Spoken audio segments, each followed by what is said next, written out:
I'm not Jamie Sweet. This is Gerald Glassford. How you doing? It's the Lakerholics Spotlight.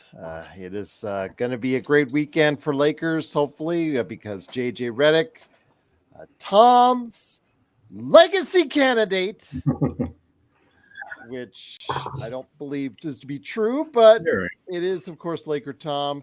Also as well, L. Rob, Michael Heinrich. Please go ahead and support what they do. Every time out at Lakerholics.com. Jamie Sweet hopefully is on his way.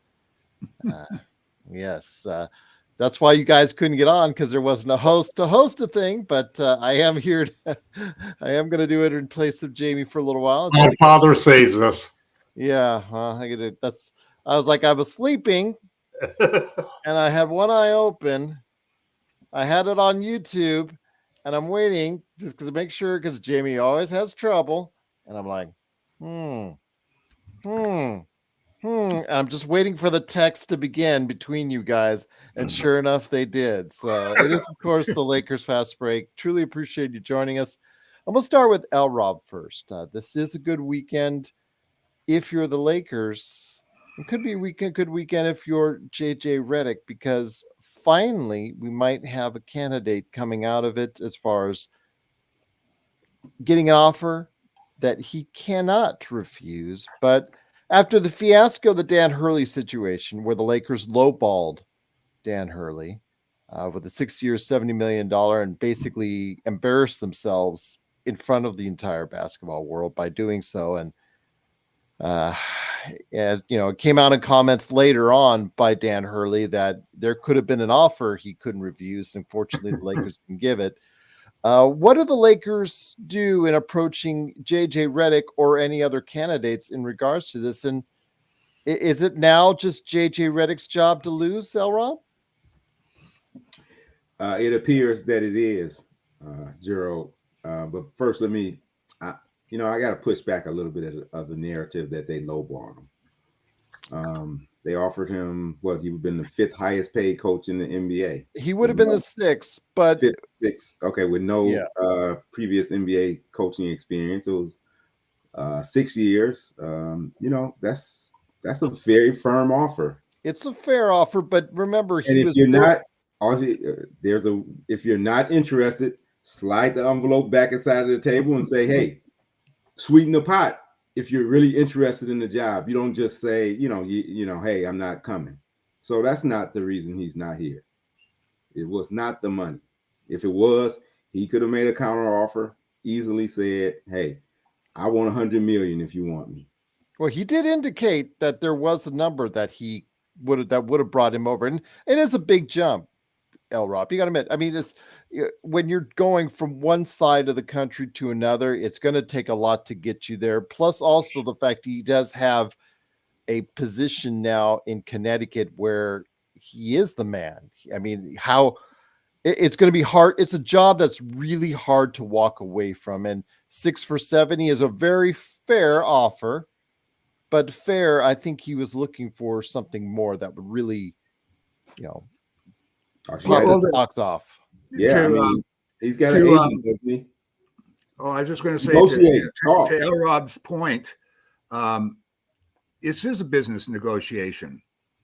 If he wanted more, he should have asked for more.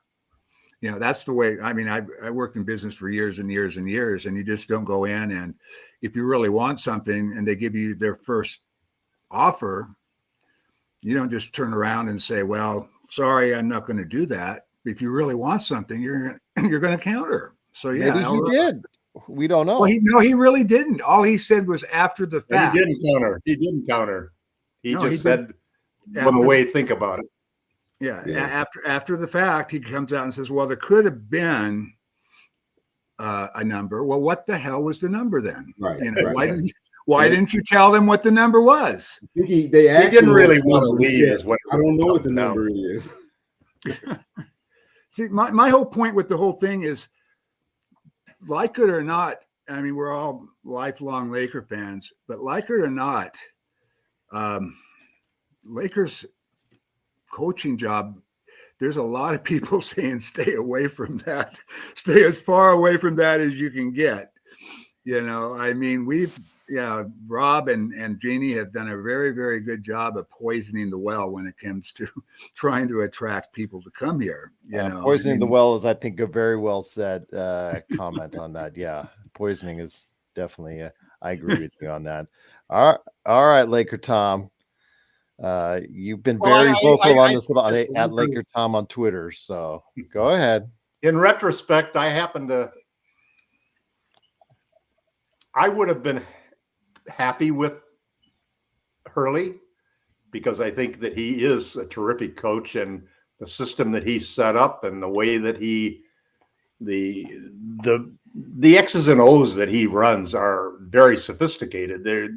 He used an example when I was listening to him on a podcast of the 49ers and the way Shanahan runs his offense, where every time he runs it out of a set of, let's say, a dozen different plays, basic lineups or basic schemes. And each one of those schemes has options to do everything else that they want to do. They can attack the rim or whatever. And so he's developed a very versatile system so that there's always something happening off the ball, which means it keeps the off the ball defenders busy. And it confuses in the offense and so forth. So I would have been happy to have him, but I still came out and said that I hope we get declined, and that because Redick is the guy that I think is the right choice. And it comes down to which is a bigger handicap for taking over the Lakers job. Would you rather have a college coach who's really spent half of his career in high school come in and a guy who's a screamer and yeller come in and actually try to coach grown men who are in their late 20s and 30s?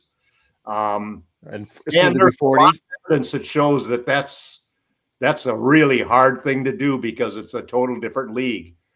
How's he going to help Pelinka in which players to bring in? Which he'd be great for the draft, but as far as knowing the rest of the league, knowing how the other teams are playing and so forth, there's a huge learning curve that he would have to adapt, as well as adjusting to the difference between college and the pros. So I think the Lakers dodged a bullet here, especially listening to the stuff that's come out afterwards.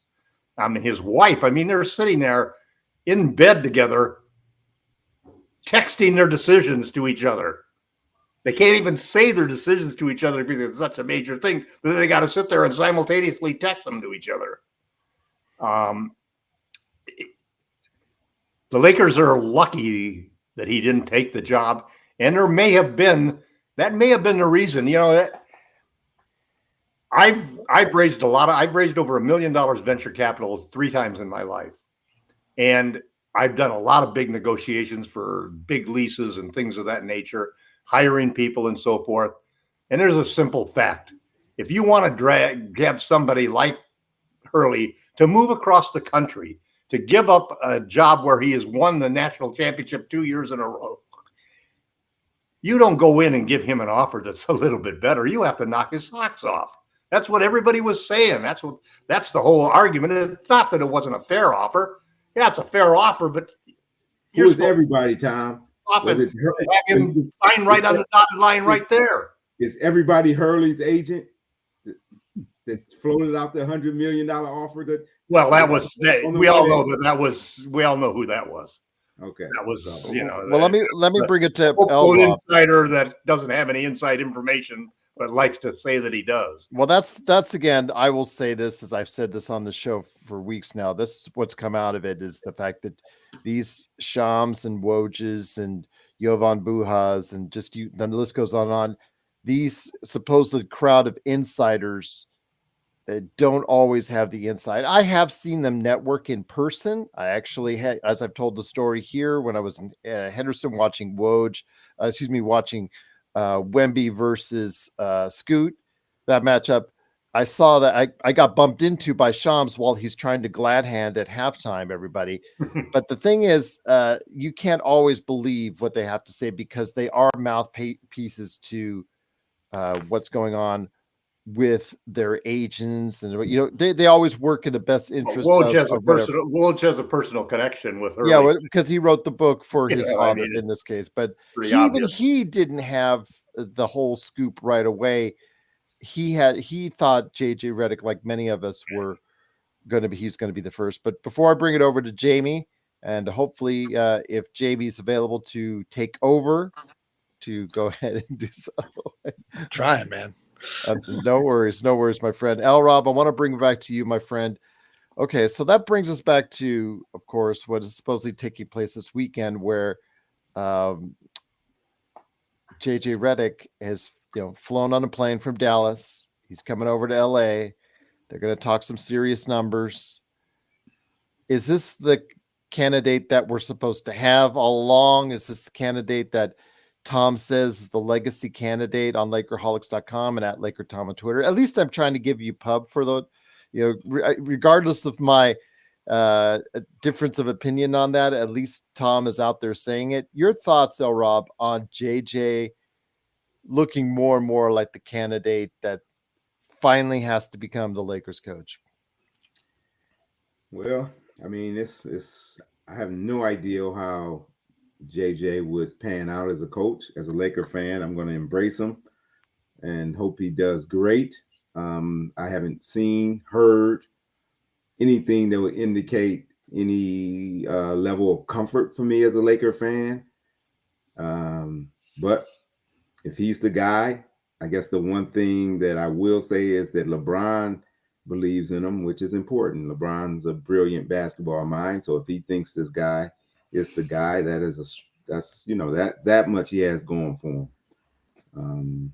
So I really have no thoughts. I just, I'm waiting, kind of, get it over with, figure out who the guy is, and let's keep rolling. Got a good team, much to what other people are saying. I think the Lakers have a decent roster. If they were able to maintain most of the roster, I think you fill in on the fringes, and the Lakers could be a very competitive team next year. So I'll give you this. Jamie, are you with us now, my friend? Yeah, I mean, I'm listening. I'm just trying to figure out why I can't get into the management console the way I normally can. No worries. If that's the case, Jamie, JJ, again, no head coaching experience. I think what irks us here on the show, if you've been watching, is the fact that he's been very derogatory to previous generations of basketball. So there is a concern there about his level of respect for certain, levels of basketball. I mean, he's been very derogatory to the 80s and 90s. The Plumbers comment that he made that made a lot of headlines. That again, he's rubbed himself the wrong way already, and we've already had a coach in Darvin Ham who you always worried about every press conference because about the things he would say there, and the way he would get the kind of pushback he would, but from Lakers fans. Your thoughts on JJ as it gets closer and closer to the reality of him becoming the head coach?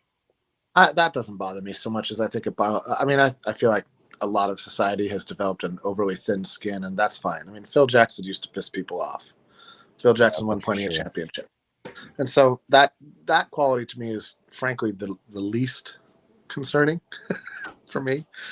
I mean, everybody who's saying like, well, Dan Hurley's never coached in the NBA. Yes. And neither has JJ Redick. And so any logic that you apply to the Dan Hurley paradigm that includes experience. How about playing experience? If you're supporting JJ Redick, that's a bad paradigm because how about playing experience? That doesn't. None of these other candidates have ever played in the league. Nobody's playing, Tom. Nobody's on the court. It doesn't matter. It makes a difference whether the coach is a player. It does not. It's a huge difference. It does not. It does not. You're wrong. Oh, let's talk about Greg Popovich then. He's terrible. There are exceptions. But it's always much harder for a non-player. Was that so hard? Head coach in the league. Was that so difficult? No. Listen, this is all I'm saying is that it's a bad example. It's not an accurate example because Redick has even less experience in terms of coaching, which is what his job will be. NBA experience is probably more important than coaching experience. Coaching. He has zero experience coaching. He has no idea what he's getting himself into. He would love the job. If he wants to be a coach so bad, why did he not accept a job anywhere else? He's Because he interviewed a wants couple the of places. Lakers job. He's not Oh, afraid of the job like all of these other guys are. Why would you be afraid of the Charlotte job? The Charlotte job is a losing job because they're a losing organization. They haven't had a winning season since God knows when. I disagree with all of this. I just think it's a little bit one-dimensional and overly focused on one candidate. And there's plenty of candidates who are. Jamie, in fairness, now, if you were offered the Charlotte job and the Lakers was out there as well, would you take the Charlotte job?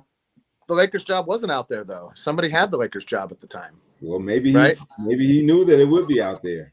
I mean, it's always out there. The job's been out there for over a month.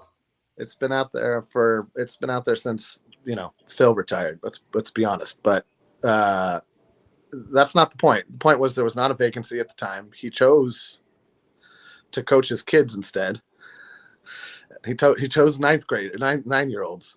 He started his recruitment. He started his recruitment 2 months before Darvin Ham got fired, when LeBron James asked him to join him on the Mind the Game podcast. The main purpose of Mind the Game podcast was to display for everybody what a great prospect JJ Redick was, and to make him the leading candidate for the Los Angeles Lakers coaching job. You've read so much into this. It's incredible. Let me get Michael in this. Okay, these guys have this kind of discourse, by the way, on Lakerholics.com. And Michael's usually the guy, L-Rob's usually the guy that's laughing at them from afar. And Michael is usually the guy that has to break it up between these two. Because I have to do it on this show on more than one occasion, Michael, over the years. But I want to ask your thoughts on this, on JJ. We'll touch on just a little bit more, but there are other subjects we want to talk about on today's show. But I know I have a couple of you here for limited time. So let me hear your thoughts on JJ, his comments from the past. Are you willing to let that go just because of what you think he might be able to do for you in the future? Well, the first thing, and coming out of multiple sources out of Laker camp, is that AD will be really involved in this. Honestly, it might be up to AD in some respects, because and let's face it, JJ wasn't exactly flattering to AD. So I don't know what that's going to cause. I don't know if AD's on board with him or not. That's one thing to consider. I think he's got a brilliant basketball mind. No doubt that he would make a fine offensive coordinator for sure. As an assistant, he has the media savvy that's required for this job. I mean, that was Darvin, spent half of his time taking his foot out of his mouth. So he has that going for him. A couple of things that can he lead? We don't know that really. I mean, we don't know if he can lead or not. We do, and we won't know that until he's hired, or, you just can't. You can say, yeah, the guy knows his X and O's inside and out. We know that. But can he lead? The other thing is, can he develop young talent? That's been put out there in multiple sources, that is a huge part of their search, is finding somebody they feel can develop young talent, because with the new CBA, you're going to have to be able to do that. You just can't buy your way to a championship anymore. So I'd like to hear what his plans are for the guys we have. I mean, Lakers are going to they're going to be looking around for trades. They're going to be looking around for improvements. Doesn't necessarily mean that any deals worthwhile is going to fall into their laps. So what's his plans for the guys? I know he loves Austin. I mean, he's made that very clear that he loves Austin. I'd like to be I'd like to, be in that room, listening in that room when he's going over all these things, because they're going to want to know all of his ideas on the current roster, because that's all we got to work with right now is the current roster. So I don't know. I mean, the guys with coaching experience, head coaching experience, have all been fired. So, I mean, it's not like they've been wildly successful and now the Lakers are going to scoop them up. Yeah, I mean, they're all good basketball minds. So this is not a great field of candidates, Michael. It's not. It really never is. It never is, because most of the good guys are all hired. It's the guys who've been fired or have never been hired who are available mostly. All right, Laker Tom. So I'll let you finish off the JJ conversation. Then I'm going to start with L. Rob with James Borrego. Because I think that there are 5 reasons why JJ is the best prospect. First, he's the only one who, in the Lakers' opinion, has legacy potential. Secondly, he's young enough to really. What do you mean by legacy potential? Every time you say that on Twitter, it means he's going to last 10 years and he's going to win championships and he's going to be the permanent coach for the Lakers until such time as he decides not to. He's going to be a 10-year coach like Phil was or like Briley was. Will it be for the Lakers? Sure. The second thing is that he's young enough. This league is getting younger, and he's 39 years old, and he basically is going to be the coach. He's not. Can you let me finish, man? Just let me finish. Then you can say whatever you want, Jamie. I'm so tired of your negativity on everything. Oh, man. Secondly, he's young enough to relate to the young players that are coming into the league today. Third, he has the communication skills that, just like Michael said, he's not going to spend his time getting his foot out of his mouth. That's why he rose up in ESPN. Fourth, he's going to take the Lakers into the modern age because he's a guy who believes in the three-point shot. And he was a volume three-point shooter his entire career, 15 years at over 40%. And then lastly, he's just got the right personality. He has LeBron's support, and that is a big part of it. And anybody who thinks that Anthony Davis has not been involved in this decision at this point in time, that they haven't asked his opinion, that he hasn't listened to all of these things, and that he isn't on board and bringing him in, is dumber than anybody you could imagine. Anthony Davis has obviously been a big part of why JJ Redick is there.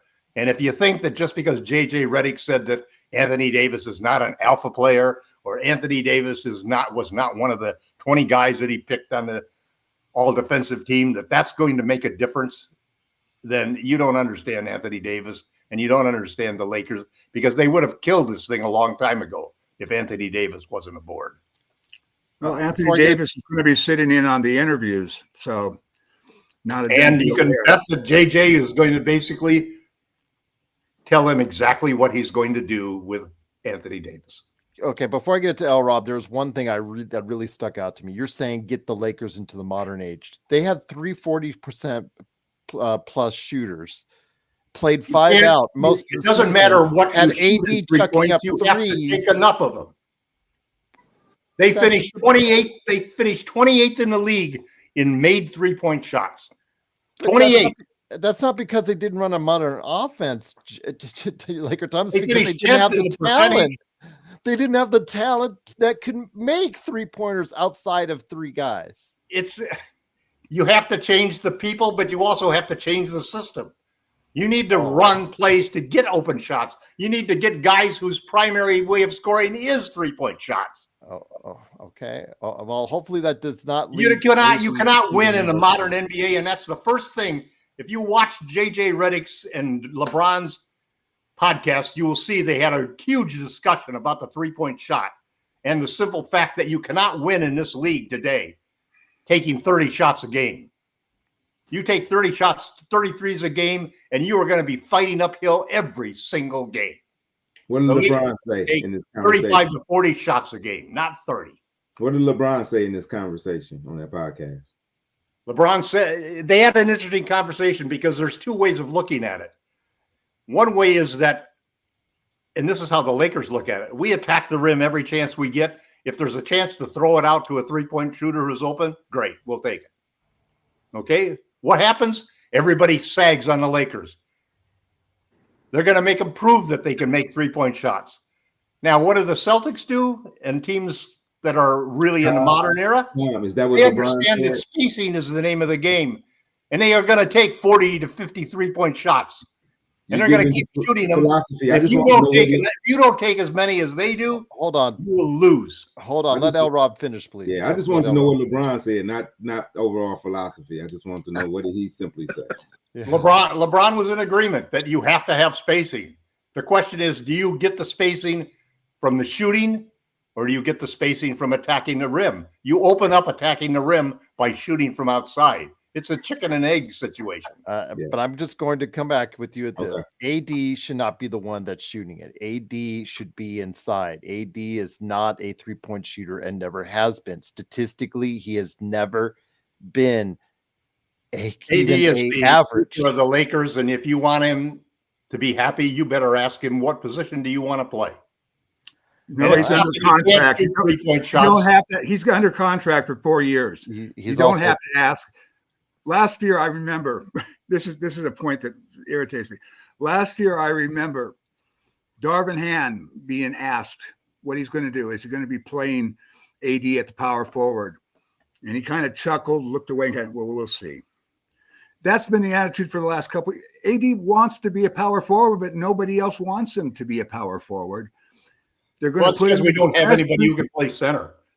If we had somebody who could play center, it'd be a whole different discussion. No, it wouldn't be, because AD can't stretch the floor. The guy's shot under 30% for the last 4 years straight. You put five 3-point shooters. You put 4 3-point shooters, including 2 or 3 of them that are volume 3-point shooters next to him on the court, and it will change everything, because all of a sudden there will be room for him to attack. All right. Now, look, here's my argument on this.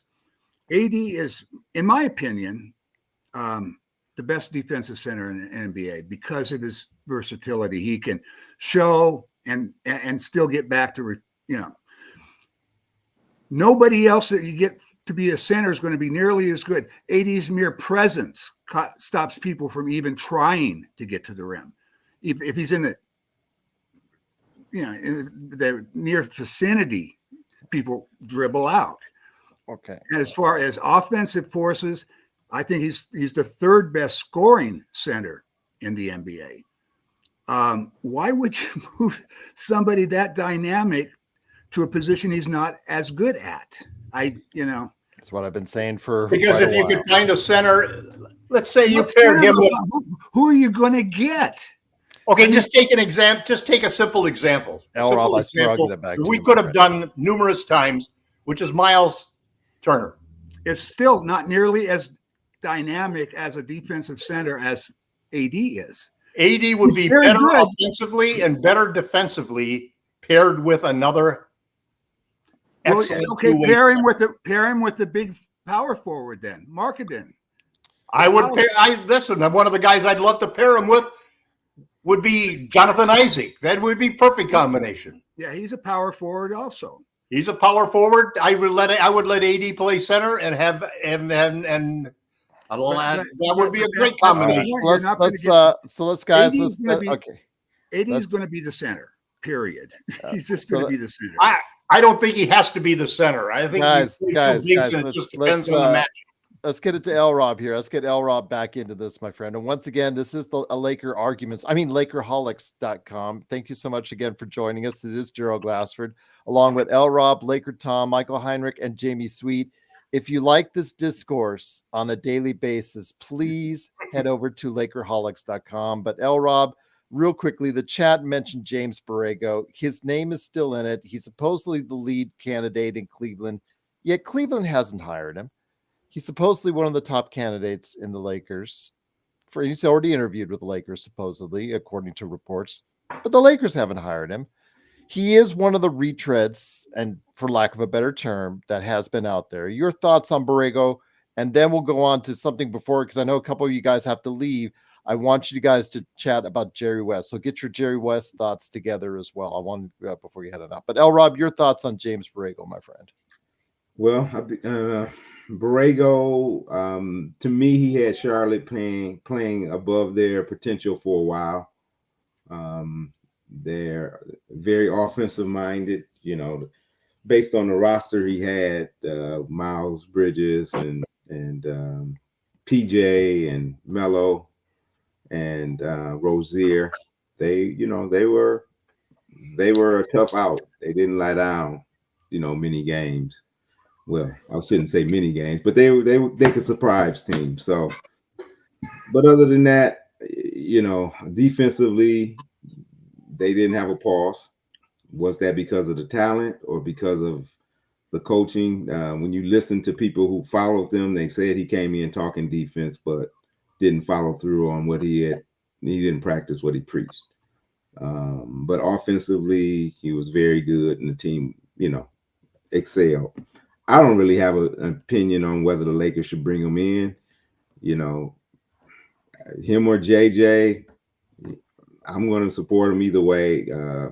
I probably, as much as I don't like JJ, I would probably lean towards something outside the box than bringing in a guy who's already been around. So In Borrego's credit, the reason he's gotten so much consideration from the Lakers and from the Hornets has been the job that he did in New Orleans as a lead assistant, especially with their Zion. Star.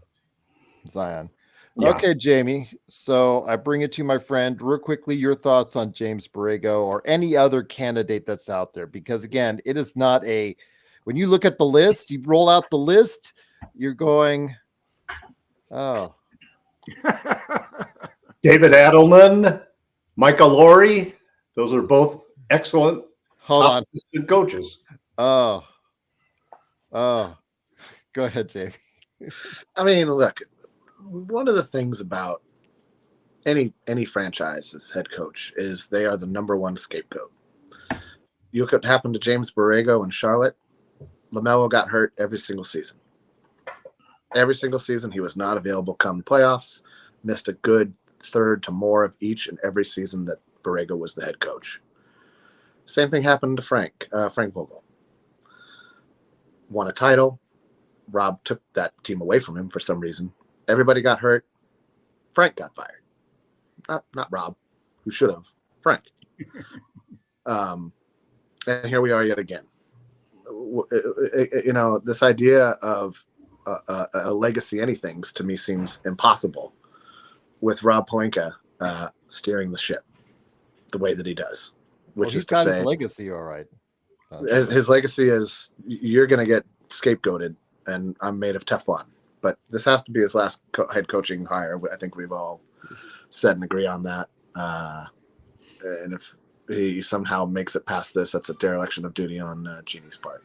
I consider it honestly a dereliction. We're already into that territory from my perspective. But it's hard to know. It's hard to say that anybody, because there's three things at work here. Whoever the head coach is you're not really coaching LeBron. It's like when they brought Byron in to coach Kobe. He didn't coach Kobe. He told the other players to get out of Kobe's way and let him finish his career the way he wants to finish his career. That's why they brought Byron Scott in. And once that mission was accomplished, Byron Scott was summarily dismissed, and that was that. This is the next head coach of the Lakers job. You're going to have to deal with how LeBron wants to finish his career. You're not going to tell him to crash the glass. You're not going to tell him to box out. You're not going to tell him to recover and react faster on defense. He's going to play the way that he plays. And it's as simple as that. Nobody's going to say anything that's going to change that. In the terms of AD, we all have said, and I still to this day agree, he isn't an alpha guy. He's not. He's just not. That doesn't mean he's not a great NBA player. He's a great one of the best player. Number twos in the league. He's the best, right? It's like Pau Gasol before him, right? Like Pau Gasol was not the guy. And once he realized that and just took that to heart, he was a great number two. And so this is the next thing is who's after LeBron? Because it's not AD. It just won't be. It can't be. And this is the true defining problem of the modern Laker era, is that there is no plan for what's next. We are literally just living in this moment, and maybe that's okay. Maybe that's fine. We'll just live in this moment and hope for the best. Hope that LeBron's legs pull him through 60 to 70 games of the regular season and some sort of playoffs. Hope that either one of the guys on the roster takes a step forward, or we trade for somebody a little bit better or about the same, but maybe a little more alpha. There are Tyrese Maxeys out there in every draft, right? Guys that kind of get looked over, guys that just need that shot to prove that they can be that level of a contributor. We don't have one of those guys on the team other than, it's not D'Lo. And Austin doesn't have, I don't think, the talent or the ability to be as good as Maxey is. So who's taking the ball from LeBron? That is a question that will go on unanswered this season, I believe. And so this whole idea of like what the Lakers are going to be as a dynasty in terms of the future, it's impossible to say because LeBron James is still on the team. And everything is focused around finishing out LeBron's career in the manner that he sees fit. Whether you think that's smart or not, it doesn't matter. That's what the Lakers do. That's what they do.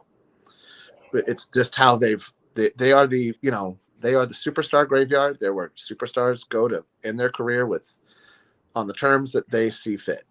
And it works for us. It works for us, right? Like we get titles out of it. I mean, we got one in 2020. We got, you saw a bunch of coattail riders in the Kobe Shaq era, and a little bit less, but still happening in the Kobe Powell era, and that's fine. It's one of the reasons LeBron came here. It's exactly the reason why LeBron came here. That's why I don't give Jeannie or Magic or Rob any of that credit. They get some credit, but I mean, they weren't foolish enough to say no. I guess we can give them. But it's not like they did a great job GMing him here, or there was no sales pitch. Yes, Chip. But you got 7 years of LeBron James, man. That's more than that. So can we get real quick your guys' thoughts? Michael, let me go to you, my friend. I've got to leave quickly too. Sorry. Okay, because I want to hear you guys' thoughts on Jerry West before you head on out. Because I think you guys, anybody here on the Lakers panel that we do is for these shows, I think you guys deserve to talk about Jerry West the most. Michael, real quickly, any of the candidates really stick out to you, or do you think it's JJ? You know what? None of the experienced guys rock my world. So maybe you do just roll the dice. I mean, whoever takes the job is going to be fired in 2 to 3 years anyway. Okay. So, but one thing that's not being discussed here, and there's been some articles on it. Will JJ take the job? I mean, we're all assuming that he really, if we say, okay, JJ, sign him that, may not. I mean, it's time to look at this organization and goes, what the hell am I getting myself into? So it's not, I don't think it's a slam dunk that if they offer him the job, he'll take it. Probably 80%, he probably will, but I don't think it's a slam dunk. So, but as far as the candidate goes, roll the dice with JJ. I like I said, I'm not enamored with any of the other guys either. It is a gamble. It is a gamble on this. But Laker Tom, I'll let you quickly close. Wait, I just want to ask one question. Anybody think they're going to lowball JJ? Because I think they're not going to offer him what they offered Hurley. Oh, they're not. They shouldn't. They shouldn't. No, they shouldn't. He doesn't deserve it. But he doesn't have the same level of experience. $5 million is a starting salary for a coach in the league. He shouldn't get more than that. So real quickly, Laker Tom, you've been on JJ from day one. He's your legacy head coach, blah, blah, blah. Is there any other candidate as far as that's concerned that really interests you outside of JJ? No, I think JJ is the right candidate. All right. So, and on that note, the coaching carousel, the circus continues. We all agree, though, can you guys that we need to draft him before we need to get him before the draft. We need to hire him before the draft. I think they don't want to announce it before the finals are over. Who cares about that? The league cares about it. I don't care. I don't care what it's the Celtics. Who cares about them? L. Rob, I want to bring it to you, my friend, because I want to bring the last part of the show that you guys are available for, all of you, to talk about Jerry West, who passed away earlier this week at the age of 86. I know that Jamie and I shared some thoughts, deeply emotional thoughts on it at the time. Your thoughts, L. Rob, on the passing of one of the greatest players of all time, the guy who even the league, even in his death, will not admit that he's the silhouette and the logo. Even in his death, they will not. You can even go into your thoughts on the Lakers and how they treat him at the end, and his the final comments on that as far as Jerry West had before his passing. But anyways, your thoughts on Jerry West, my friend. Take as much time as you need. Yeah. No one has ever been as passionate or more passionate, shall I say, about basketball than Jerry West. He loved the game, and man, he was just a great credit to basketball. As far as back as I started, I didn't watch him in the 60s, but I started watching basketball in the 70s, and one of my early memories of him is hitting that game-winning shot in that All-Star game. Grew up around a lot of Knicks fans. Knicks were the flavor of the month at that time, and Walt Frazier was the man and the best defensive player in the NBA at that time from his position. And Jerry was a little long in the tooth, but I just remember that. And he just, it was last 10 seconds, he just dribbled it up, took a jumper from around a little bit inside top of the key. Before it even went to the basket, Bill Russell was calling the game. If you watch that clip and pull it up, he's like, 2 points. And at first he said, Jerry's going to take this down and he's going to shoot it. And that's just what he did. He dribbled it all the way down and he shot it, and Clyde was draped over him, and it was like 2 points. Yeah, he was really good. And just remembering, finally winning the championship, he just never seemed to really have joy. Even when they won the championship, he said he really didn't feel that great about it. He didn't have a great series, but I don't think that's the reason why. I just don't think he allowed himself. He was just one of those guys that lived on the other side of the tortured side more than on the happy side. So as a coach, I thought the Lakers were really tough. People don't talk about that 77 team. They had beat Portland pretty good in the regular season until Kermit Washington went out with an injury late February or so. They had beaten Portland 4 straight times because they had a big guy to go against, Mo Lucas. And then in the playoffs, Lucius Allen got hurt before the Portland series. So you lost 2 of your starting 5. Allen probably came back and tried to play, but so who knows? Jerry might have got a ring that year as a coach too. So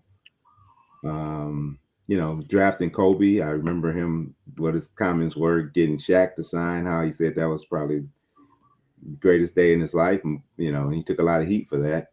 Yeah, because I think he may have said over even the birth of children. So he loved basketball. He was committed.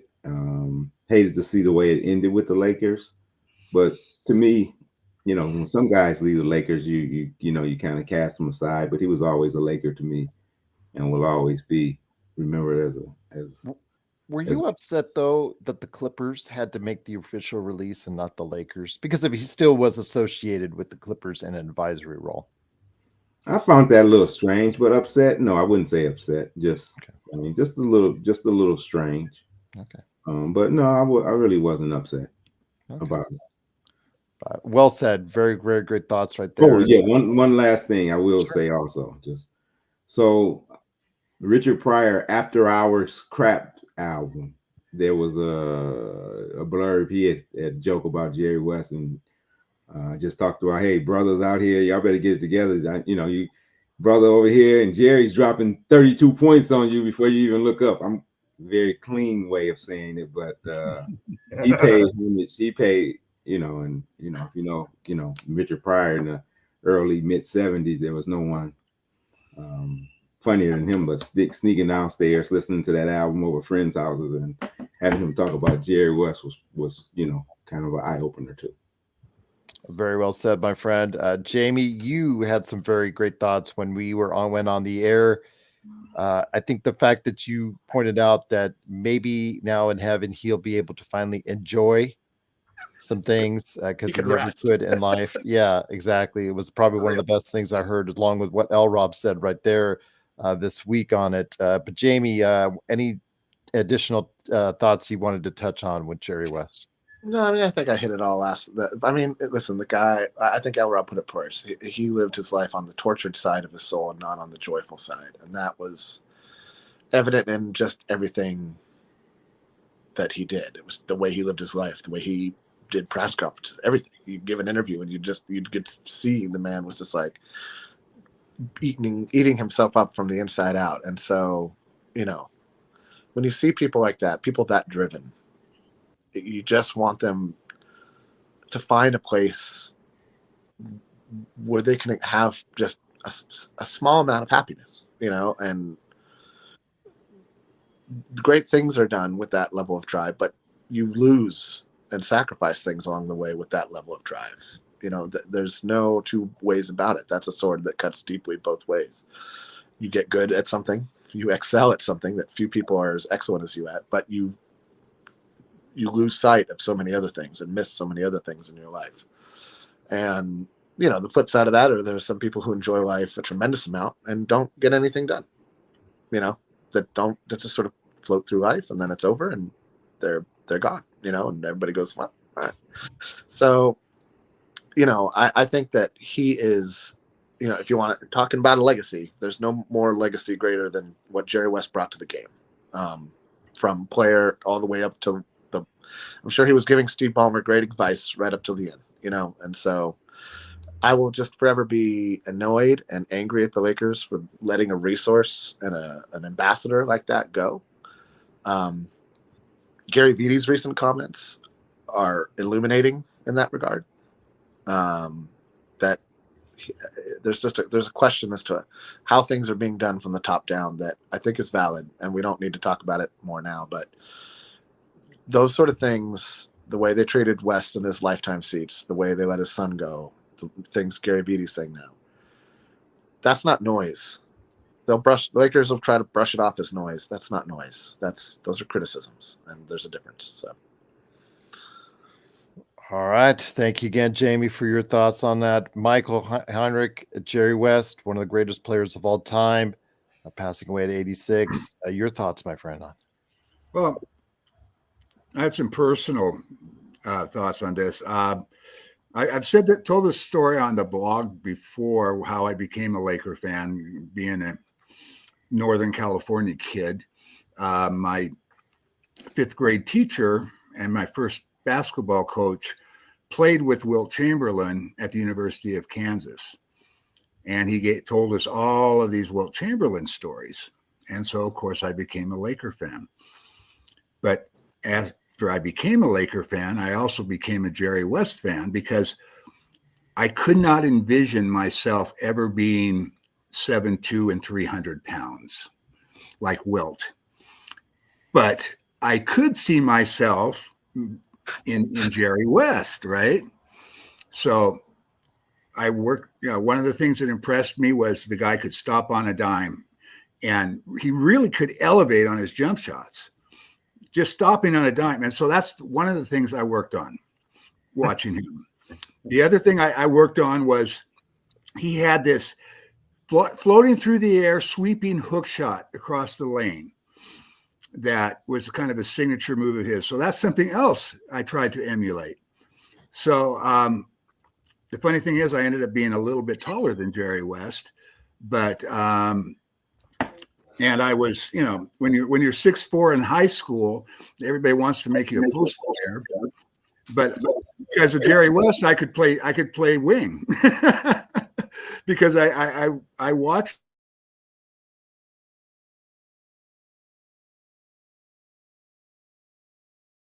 tried to emulate when I was a kid growing up. And so it was a tough thing. And just in one last thing, because I know everybody's getting ready to take off soon, Jeannie Buss should be ashamed of herself. It was the Phil Jackson coming in that drove Jerry West out, because Phil wanted more say so in the organization. And of course, Jeannie, being Phil's girlfriend, was supporting Phil all the way.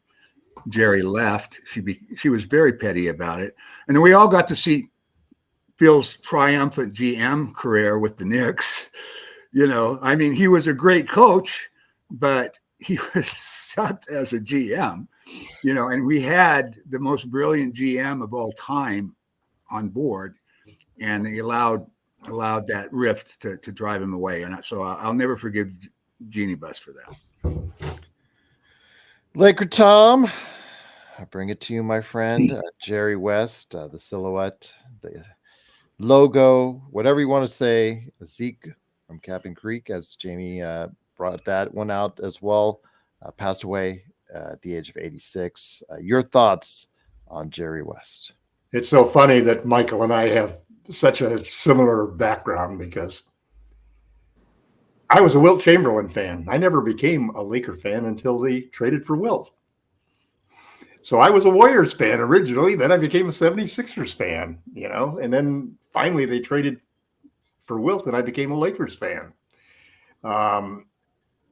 So it's kind of interesting that both Michael and I started off as Wilt fans and turned into Laker fans.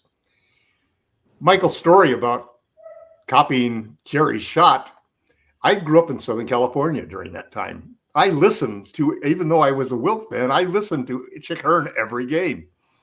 And I just loved Chick's calls of it. And the Lakers were sort of like my second team, if you will.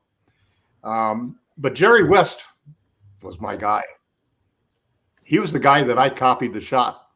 I spent literally 2 or 3 hours every single day during several summers just watching my shadow as I took jumpers, pull-up jumpers, jumping high off of them, just like Michael was talking.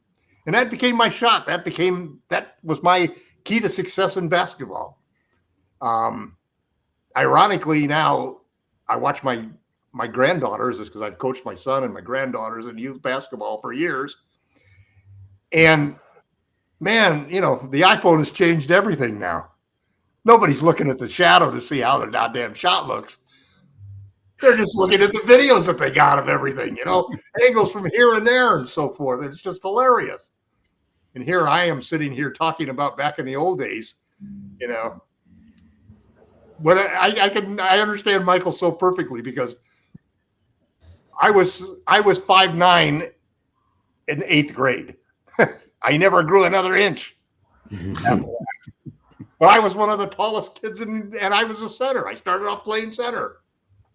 Even when I got in high school, I was a center on the C team for my freshman year, so forth. So Jerry West is everything in my game was basically drawn from Jerry West, and the only things I added later, I got from watching other players and the Euro players, the Euro step, basically. I used to get into arguments every single game that I played over whether that was travel or not, just because I was using a Euro step. So I must have spent more time watching film of Jerry West's jump shot and actually taking those same jump shots over and over. Hard driving to your right and pulling up, hard driving to your left and pulling up.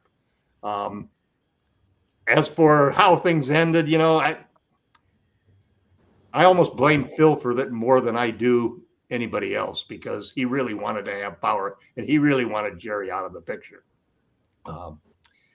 That was a sad situation, and it's kind of funny. Everybody always hated the portrayal of Jerry on Showtime and the TV series lately. I actually loved that portrayal because I thought it showed the drive that Jerry West had. I think the him curling up in his underwear, I'm not sure is actually the what would endear me.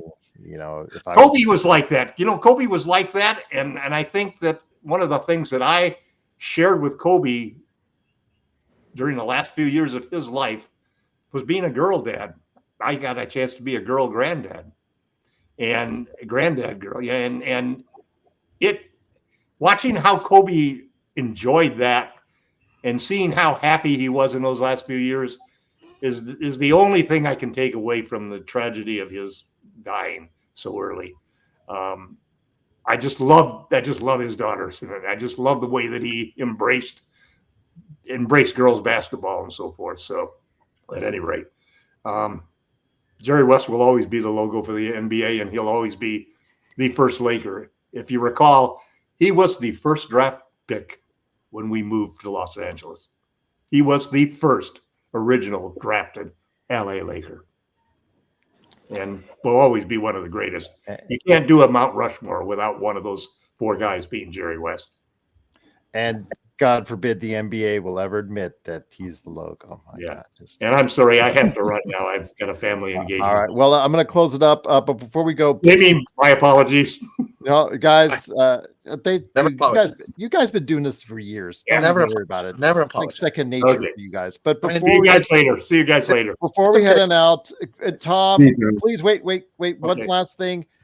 Please read that email on the mock draft. I'll be ready. The Tuesday before the draft. Please, if you guys can participate, pick some teams, please let me know in the email. I would love to have you guys on board. I can hold up to 10 people time. We'll rotate.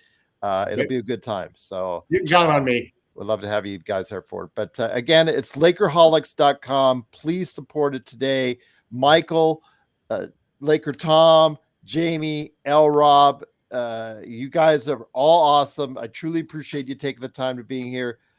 Laker Tom has got to go. L. Rob, Jamie, I know Michael's got to go. Well, you're in Hawaii. I just left there. I can see why you got to go. But it's damn nice over there. That's all I'll say. But L. Rob, any last thoughts, my friend, before we head on out? No, just looking forward to this finals getting over with, and let's end it Monday. End it Monday, please. So we can do it. Dallas, come back. I enjoyed Michael's and everyone's thoughts on Jerry West. That was pretty cool. He would, like Jamie said, tortured. He would fit perfectly in Taylor Swift's current album. What is it? Tortured Poets Society. Yeah, that's correct. He would be there. Oh, Rob with the Taylor Swift reference. So that's a good song, by the way. That is the Tortured Poets. Dylan Thomas and Patti Smith reference hooked me on that song. But at any rate, sad. Tom mentioned he was a Sixers fan, so Chet Walker. Going down, man. I remember that team. That team was my team. Billy C. Chet.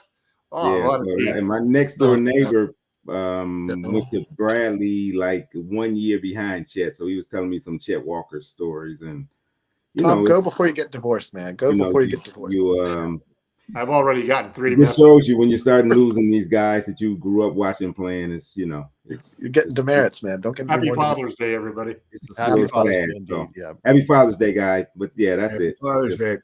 Yep, absolutely. So for Michael Heinrich, Laker Tom, L. Rob, and Jamie Sweet, it's Gerald Glassford.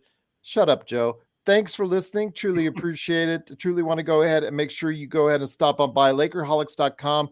I'll be back tomorrow. I supposedly have an interview with the Legend 350, who is with the Atlanta Hawks as far as a really good follower. He's going to talk the #1 pick, maybe some trades with the Lakers. So I've got that lined up most likely around 5 p.m. Pacific. If it changes, I will let you know. We'll schedule it here. But please go ahead and join us.